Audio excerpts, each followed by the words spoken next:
Hey guys, and welcome to another special episode of Murderabilia Show and Tell. This is going to be another field trip episode, and with me I have Henry Derek Ellis.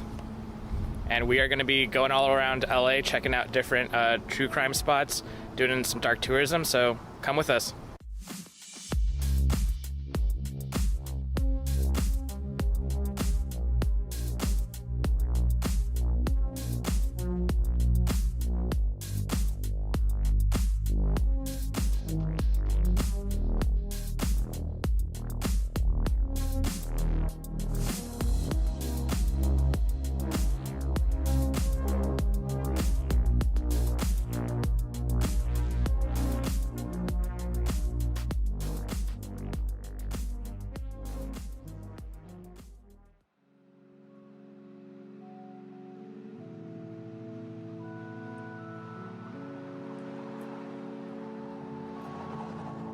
How's it feel?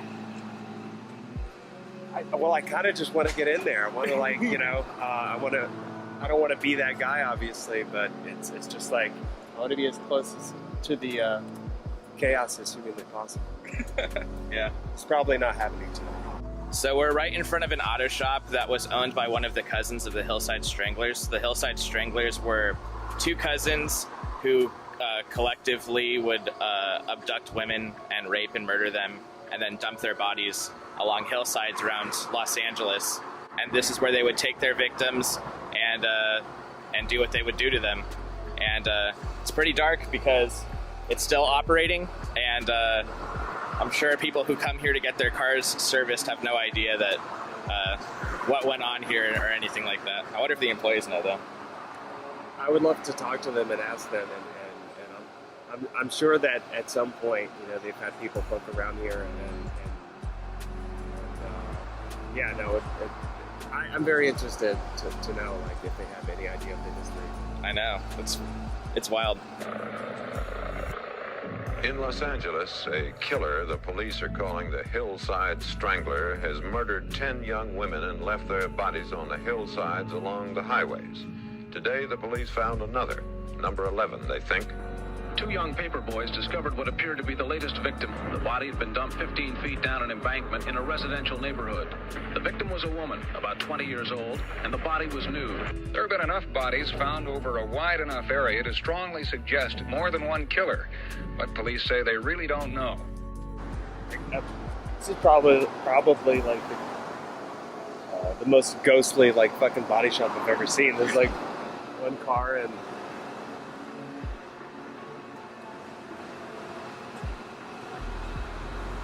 if you ever need to get your Prius serviced, now you know where to go. But yeah, in total, they collectively together murdered 10 people, and then Kenneth Bianchi murdered an additional 2 people on his own, and both of them have been arrested and are now incarcerated. But yeah, this is our first stop in our dark tourism tour, so let's keep moving. A to Z service.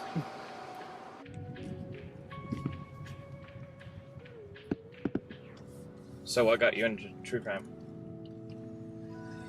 I think what the beginning for me was, my dad coming home from work. He would always share a lot of fucked up stories of him working in this mental hospital known as Central State Hospital. He would work in a building called, he would work within the asylum, different parts of the asylum, but there was one building that was specifically for the criminally insane. And I just remember all of these gnarly stories. One in particular of like a Hannibal Lecter type, and then obviously being really into horror and the macabre at that age, which is really fascinating to me, and obviously still is. And then, you go down the rabbit hole and start reading about serial killers. I mean, I spent a lot of time at the library. I even, I used to like skip school just to go to the library and read, about like that kind of shit. And, yeah.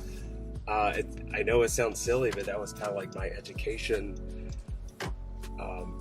And once I did a deep dive into that world, I've always been fascinated by it. And then yeah, it kind of snowballed for me. Some of my fondest memories are like just watching, documentaries with my grandma. I mean, we would watch Forensic Files every night, and just like, those are some of my fondest memories. And it's kind of fucked up when I think about it sometimes, because I would just fall asleep on the couch watching this type of stuff, and there's this near the psychiatric hospital. There was a prison, a couple of different prisons, and very often, like, there were prisoners that would escape, like, all the time, like every other week, and that was terrifying, especially when sitting up all night watching that type of stuff, and knowing that there's someone on the loose, man. It's a literal madman on the loose. Yeah.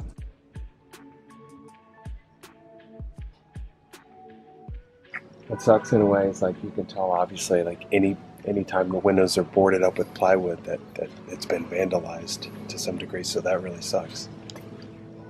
And like, it almost, in a way, like, it almost welcomes you to, like, I almost want to fucking get in there.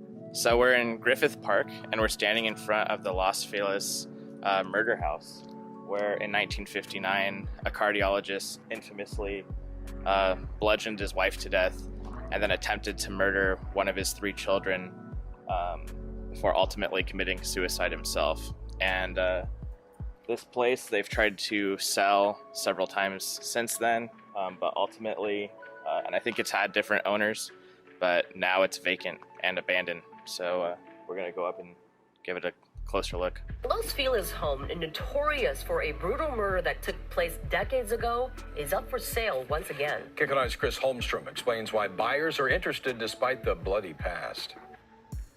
It still remains a mystery as to what happened that night of the murder and the years following it. Now we can tell you the home is back up for sale. Drone Force 9 giving you an aerial view of this Los Feliz home, the site of a gory murder-suicide. It was December 1959. Police say Dr. Harold Perelson brutally killed his wife and tried to kill his teenage daughter. His 2 youngest woke up to the screams and were able to run away. Dr. Perelson then took acid and died. Sherry Lewis was the family babysitter. She spoke to our Stacy Butler back in 2010. She says the next year, the Enriquez family bought the house. They never lived there. They visited the place. Lewis says decades later, the Perelson belongings were still in the home. There are no furnishings other than in the living room, furniture that belonged to the Perelson family. The former neighborhood house painter describes what he saw. Basically, it's like a crime scene that was frozen in time. You could see sheets on the ground covering things. You saw Christmas wrapping paper. There was a Christmas tree. In 2016, the home was sold to civil rights attorney Lisa Bloom and her husband, Braden Pollock. 3 years later, the home is back on the market. I spoke to them over the phone. I know there was this awful tragedy one day in the 1950s, but, I didn't hold that against the house. The couple tell me they had plans to remodel. The inside was even taken down to the studs. But after pushback from the city to expand, they decided to put it back on the market. And they want people to know most of the stories about the home are urban legends. Most of them are not true. So, for example, there's a picture of a Christmas tree with presents under it, and it's been there all these years, just like it was the day he was murdered. And it was a Jewish family. And the owners are asking for $3.5 million for this home, and they're asking for cash. Reporting from Los Feliz, I'm Chris Holmstrom for KCAL 9 News. Everything you need from a murder house, essentially. Doesn't look like anybody's been up here for quite some time. Oh, there you go. Oh. So what happened here?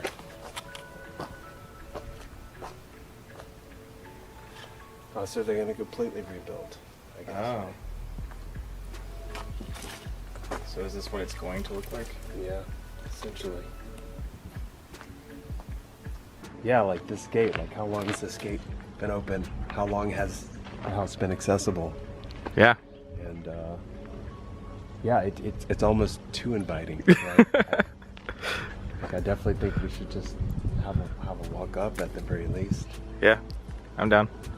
This particular residence, these people are going to be looking down at us though, and so it's all right. I'm sure that it's pretty quiet, pretty chill, pretty as long as we're respectful and I'll do it right. Yeah, I'm down. Let's do it. I would have to say that I think these plans are a bit premature, considering there doesn't appear to be any construction happening right now. Completely desolate, kind of chilling. I mean, I don't feel very comfortable being here. Yeah, same. But also, it's just like we're creeping up this private driveway. I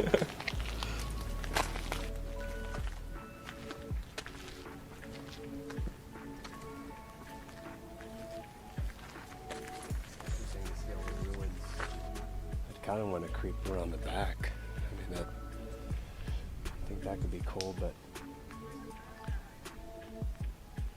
but I also don't want to get too close to the other homes, Yeah.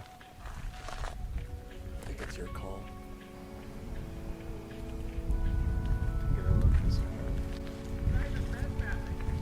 All right. We'll leave.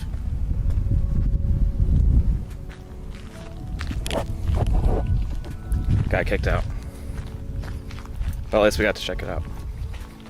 Yeah, I do imagine that, the residents get pretty tired of assholes like us creeping up here, but to be perfectly fair, the gate is open and there are no trespassing signs that I can see, and it's just an abandoned murder house.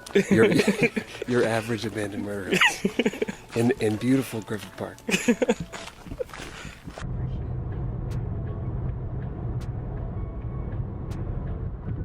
Do you have any cases like living in LA now, like that really like kind of had an impact on you, or is like has significance to you? Well, just getting here and coming to the realization that I was in the serial killer capital of the world, like that was that's still like one of those things that most people don't think about. No, it's just, I think it's more so like my morbid fascination with the different cases and stuff like that, and but also kind of like the thought that there's so many killers that we don't know about, that never got caught, that never that may still be out there, or that may have completely passed through. Passed away. I don't know. Just I think about that, which is also really, really fun and terrifying to think about. But yeah, just people lurking in the shadows. Absolutely, man. I mean, there's definitely people lurking in the shadows, and that's something that you can get a real taste of here. I mean, downtown Los Angeles after dark, you can definitely get a taste of that. A lot of mental illness, a lot of people living on the fringes of society, and that's scary in itself. But I think there is that other like really dark side of it as well, and that'll be cool. Like getting to the Cecil later, it's like, man, we're going to be in the thick of it,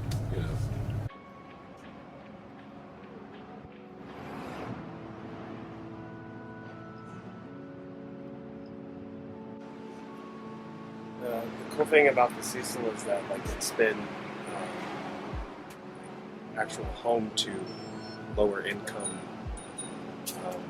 residents, a lot of homeless people. There's kind of been, I think people forget how valuable it is in that sense. Yeah. I think it has a lot of value and a lot of like really interesting positive things attached to it, which gets lost, unfortunately. So we're standing in front of the infamous Cecil Hotel right now. This place is notorious for a multitude of different reasons. People like Richard Ramirez has stayed here, but probably the most infamous thing about the Cecil Hotel is this is where the disappearance of Elisa Lam happened, who was a foreign exchange student who was staying here. She stayed here in January of 2013 and went missing. And then in February, they found her body inside one of the watering tanks at the top of this hotel. There's been documentaries about this. There's been a lot of things about it, and it seems clear that she was struggling with her mental health. There's a really infamous elevator video that's been circulated, which is actually like the last footage of her being seen alive. And so, yeah, this is kind of a dark corner of LA history. This, take a look, is 21-year-old Elisa Lam riding an elevator at the Cecil Hotel in Los Angeles. So she peers out the doors, runs back in, and then presses several buttons. Strange behavior. But what happened afterward is even more bizarre. Several weeks after she was last seen, Los Angeles fire crews pulled Lam's body from the hotel's water tank on the roof. So let's turn now to CNN's Kyung Law in front of the Cecil Hotel right now. A very gruesome find, very perplexing mystery here. What more do we know about this case? Well, let's start with the actual murder case, the actual case itself. I can't call it murder because what the LAPD is saying is they're treating this as a suspicious death. They are not calling it a homicide. What they will tell us is that Lam, a resident of Vancouver, Canada, came down here as a tourist. She arrived in Los Angeles on January 26th. Well, on January 31st, she went missing. She was last seen here at the Cecil Hotel. You've seen that surveillance video. You've seen pictures that the LAPD has sent out of her. Then yesterday, the maintenance worker, responding to some concerns about some water problems at the hotel, went and checked the rooftop's water tanks. There are 4 of them. When he looked in one of them, that's when he made the gruesome discovery. The fire department investigators have been here. They did identify her through body markings. At this point, the autopsy is still being conducted. Frederico's still waiting for that. How do you feel about it? I'm, like I said earlier, I'm glad that we came here. I'm glad I actually got to see it. The fact that the Cecil sign still remains intact, I think it's really awesome, really interesting, and we didn't expect to see that, which is cool. Because I was like under the impression that it was now known as Stay on Main, and I thought that they were going to like completely remodel and redo everything, but that hasn't happened clearly. But yeah, murder, suicide, drug use, prostitution, you name it, it's happened right here, and I don't know, man. I think this is kind of like one of the coolest things about LA, in my opinion. Yeah, especially like downtown. It's a forgotten gem. And I know a lot of people kind of want it to be forgotten, but it's I don't know, man. I hope we can come back here one day when it's actually renovated at some point and drink cocktails on the roof or something. Hell yeah.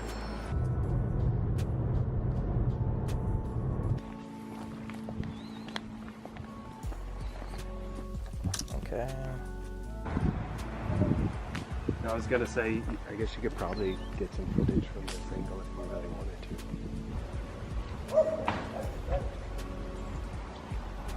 to. So behind us is the property of Gary Hinman, who is the very first victim of the Manson family, which occurred around a week before the infamous Sharon Tate murders took place. Manson, fucking Travis, like his name again. So yeah, so this is essentially where Manson ordered Mr. Bobby Beausoleil, one of his droogs, to do his dirty deeds and execute the killing of Mr. Hinman. Yeah, so just another piece of infamous true crime within the LA area, as well as the start of where the Manson cult went from just being a bunch of weirdos to being a group of lethal killers. So, how was the body discovered? Charlie, would you tell me that? On the 31st of July, Paul and I came out here at the request of our Malibu station, and the body was found in the home by friends of Gary. And after we entered the home, we saw signs of a struggle, and it appeared as though there had been some degree of violence. He was found in the living room directly up here, and he was lying on his back with multiple stab wounds. He had been dead approximately 1 week at the time that he was found.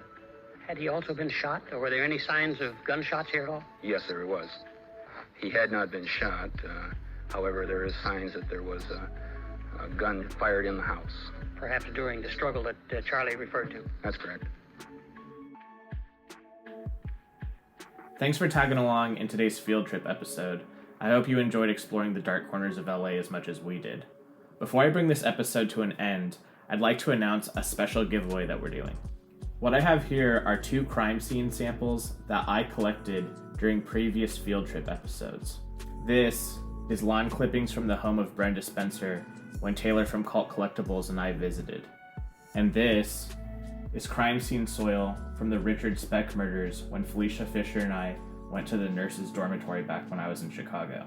But in addition to these crime scene samples, Henry also donated some CDs of some of his most recent projects.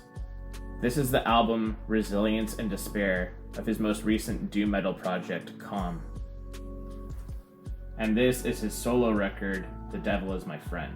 So in total, giveaway winners will get these 2 CDs from Henry Derek Elis, as well as one of the crime scene samples that was collected during one of the previous field trip episodes.